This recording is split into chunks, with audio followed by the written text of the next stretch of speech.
Hi friends, అందరికీ నమస్కారం. మన ఏపీలో నిరుద్యోగులందరికీ ఒక గుడ్ న్యూస్ అండి.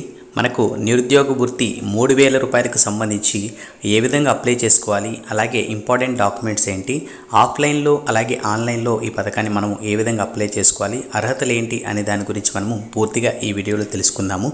అలాగే ఈ వీడియోని స్కిప్ చేయకుండా చివరి వరకు చూడండి, అప్పుడే మీకు క్లియర్గా అర్థమవుతుంది. అలాగే ఈ వీడియోని లైక్ చేసి ఎవరైతే చూస్తున్నారో తప్పకుండా మన ఛానల్ని ఇలాంటి అప్డేట్స్ కోసం సబ్స్క్రైబ్ అయితే చేసుకోండి. ఇంకా మనం అప్డేట్ అయితే చూద్దాం. అర్హతలు చూసుకున్నట్టయితే వయసు వచ్చేసి 22 నుండి 35 సంవత్సరాల మధ్యలో ఉండాలి. నెక్స్ట్ విద్యా అర్హతలు చూసుకుంటే కనీసం ఇంటర్మీడియట్ లేదా డిప్లొమా లేదా ఎవరైనా గుర్తింపు పొందిన విశ్వవిద్యాలయం నుంచి డిగ్రీ కంప్లీట్ చేసి ఉండాలి. నెక్స్ట్ రాష్ట్ర పౌరులు వచ్చేసి అభ్యర్థి ఆంధ్రప్రదేశ్ రాష్ట్రానికి పౌరుడే ఉండాలి, అంటే మన రాష్ట్రానికి చెందిన వారైతే ఉండాలి. నెక్స్ట్ ఇతర మార్గాల్లో ఆదాయం, అభ్యర్థికి ఇతర మార్గాల్లో నెలకు 10,000 కన్నా ఎక్కువ ఆదాయం లేకుండా ఉండాలి. అంటే మనకు ఏదైనా వేరే జాబ్ చేస్తున్నా కూడా 10,000 కన్నా ఎక్కువ శాలరీ వస్తుంటే సో ఈ పథకాన్ని అయితే అర్హులండి. అలాగే మనకు ఆ అభ్యర్థి ఎవరైతే విద్యార్థి ఉన్నారో కంపల్సరీగా ఆంధ్రప్రదేశ్కి సంబంధించి ఉండాలి. నెక్స్ట్ ఇంటర్మీడియట్ నుంచి డిగ్రీ వరకు చదువుకుని అయితే ఉండాలండి. సో నెక్స్ట్ మనము మిగిలిన అప్డేట్స్ అయితే చూద్దాం. భూమి పరిమాణం, అభ్యర్థి కుటుంబం పట్టణ ప్రాంతాల్లో 1,500 చదరపు అడుగుల స్థలం లేదా గ్రామీణ ప్రాంతాల్లో 5 ఎకరాల కంటే తక్కువ వ్యవసాయ భూమి ఉండాలి. ప్రభుత్వ ఉద్యోగం లేకుండా ఉండాలి. నెక్స్ట్ అభ్యర్థి లేదా కుటుంబ సభ్యులు ప్రభుత్వ ఉద్యోగం లేదా పెన్షన్ పొందేవారు కాకుండా ఉండాలి. ఇతర పథకాలు, అభ్యర్థి మరే ఇతర ప్రభుత్వ నిరుద్యోగ వృత్తి పథకం నుండి లబ్ధి పొందకూడదు. సో ఇక్కడ మనం చూసుకుంటే 5 ఎకరాల కంటే తక్కువ వ్యవసాయ భూమి ఉండాలండి. పట్టణాల్లో కూడా మనకు 1,500 చదరపు అడుగుల స్థలం కూడా ఉండకూడదని చెప్పేసి కూడా చెప్తున్నారు. నెక్స్ట్ ప్రభుత్వ ఉద్యోగం లేకుండా ఉండాలి, అంటే అతనికి ఎలాంటి ప్రభుత్వ ఉద్యోగం లేకుండా ఉండాలి. లేదా పెన్షన్, ఎవరైతే ఇళ్లలో పెన్షన్ తీసుకుంటున్నారో గవర్నమెంట్కి సంబంధించి అవి కూడా ఉండకూడదు.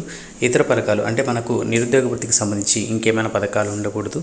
సో అవి కూడా ఉన్నా కూడా క్యాన్సిల్ అయ్యే ఛాన్స్ అయితే ఉంటుంది. అవసరమైన డాక్యుమెంట్స్ వచ్చేసి ఆధార్ కార్డు, గుర్తింపు మరియు చిరునామా ప్రూఫ్, ఎడ్యుకేషన్ సర్టిఫికేట్స్, ఇంటర్మీడియట్ లేదా డిప్లొమా లేదా degree certificate, address proof, ration card, voter ID లేదా ఏదైనా ప్రభుత్వం జారీ చేసిన చిరునామా ప్రూఫ్. నెక్స్ట్ బ్యాంకు ఖాతా వివరాలు, bank passbook copy, BPL, ration card, కుటుంబ ఆదాయం సమాచారం. నెక్స్ట్ మనకు ఆన్లైన్ రిజిస్ట్రేషన్ ప్రాసెస్ ఏ విధంగా ఉంటుంది అనేది చూద్దాము. ఇక్కడ మనకు వెబ్సైట్ అయితే ఇచ్చారండి. సో ఈ వెబ్సైట్లో లాగిన్ అయిన తర్వాత నమోదు ఫారం భర్తీ, మీ వ్యక్తిగత వివరాలు, విద్యార్హతలు మరియు ఇతర సమాచారాన్ని నమోదు చేయండి. నెక్స్ట్ డాక్యుమెంట్స్ అప్లోడ్, అవసరమైన డాక్యుమెంట్స్ను స్కాన్ చేసి అప్లోడ్ చేయాలి. సో మనకు ఈ ఏదైతే వెబ్సైట్ అయితే ఇచ్చారో ఈ వెబ్సైట్లో లాగిన్ అయిన తర్వాత మన యొక్క బేసిక్ ఇన్ఫర్మేషన్, ఏదైతే ఇంపార్టెంట్ ఇన్ఫర్మేషన్ ఉంటుందో అదంతా ఫిల్ చేయాలండి. దాని తర్వాత మనకు ఎడ్యుకేషన్ సంబంధించిన డాక్యుమెంట్స్, మనకు 10th కానీ ఇంటర్, మనకు డిగ్రీ వరకు ఏవైతే సర్టిఫికేట్స్ ఏవైతే ఉంటాయో అవి స్కాన్ చేసుకొని మనం అప్లోడ్ చేయాల్సి అయితే ఉంటుందండి. నెక్స్ట్ మనం చూసుకుంటే నెక్స్ట్ ఆఫ్లైన్ రిజిస్ట్రేషన్ చూద్దాము. గ్రామ వార్డు సచివాలయంలో సందర్శన, మీకు దగ్గరలోని గ్రామ లేదా వార్డు సచివాలయంలోకి వెళ్ళండి. ఫారం పొందడం, కార్యాలయంలో నిరుద్యోగ వృత్తి రిజిస్ట్రేషన్ ఫారం పొందండి. ఫారం నింపడం, అన్ని అవసరమైన వివరాలు మరియు డాక్యుమెంట్స్ను సమర్పించండి. సబ్మిట్ చేయడం, ఫారం మరియు డాక్యుమెంట్స్ను కార్యాలయంలో సబ్మిట్ చేయాలి. రిసిప్ట్ పొందడం, అప్లికేషన్ సబ్మిట్ చేసిన తర్వాత రిసిప్ట్ మరియు అప్లికేషన్ ఐడి పొందండి. సో మనకు ఆఫ్లైన్ అప్లికేషన్ ప్రాసెస్ అనేది మనకు దగ్గరలో ఉన్న సచివాలయానికి వెళ్ళి మీరు అప్లికేషన్ ఫామ్ తీసుకోండి.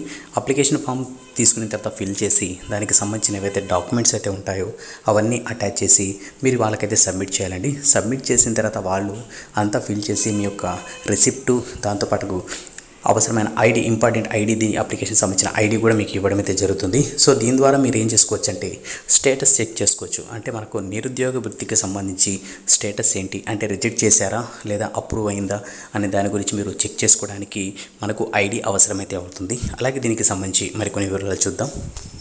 డాక్యుమెంట్స్ వెరిఫికేషన్, అందించిన డాక్యుమెంట్స్ను అధికారులు వెరిఫై చేస్తారు. అర్హత తనిఖీ చేసి అర్హత యొక్క అన్ని ప్రమాణాలు పరిగణలోకి తీసుకొని తనిఖీ చేయబడతాయి. నెక్స్ట్ వృత్తి పొందడం, సక్సెస్ఫుల్గా వెరిఫికేషన్ విజయవంతం అయిన తర్వాత ప్రతి నెల మీ బ్యాంకు ఖాతాలో వృత్తి జమ చేయబడుతుంది. సో ఇదండి, మనం అప్లికేషన్ సబ్మిట్ చేసిన తర్వాత, అంటే మనకు ఆన్లైన్ కానీ ఆఫ్లైన్ ద్వారా కానీ చేసిన తర్వాత వెరిఫికేషన్ చేస్తారండి. అంటే ఏవైతే అర్హతలు ఉన్నాయో దానికి తగినట్టు ఉన్నాయా లేదా అనేది క్లియర్గా చెక్ చేసిన తర్వాత వెరిఫికేషన్ అంతా కంప్లీట్ అయిన తర్వాత మీకు ప్రతి నెల నిరుద్యోగ వృత్తి అనేది డైరెక్ట్గా మీ అకౌంట్లో అయితే జమ చేస్తారని చెప్పేసి ఈ అప్డేట్ ద్వారా తెలుపుతున్నారండి. సో ఇదండి మనకు వచ్చిన లేటెస్ట్ అప్డేట్. అలాగే దీనికి సంబంధించి ఇంకెలాంటి అప్డేట్ వచ్చినా కూడా తప్పకుండా మీ అందరికి తెలియజేస్తాను. ఈ వీడియోని లైక్ చేసి మీ ఫ్రెండ్స్ కూడా షేర్ చేయండి. అలాగే మన ఛానల్ని సబ్స్క్రైబ్ చేసుకోండి. నెక్స్ట్ అప్డేట్తో మళ్ళీ కలుద్దాం. అంతవరకు కీప్ స్మైలింగ్. శుభదినం.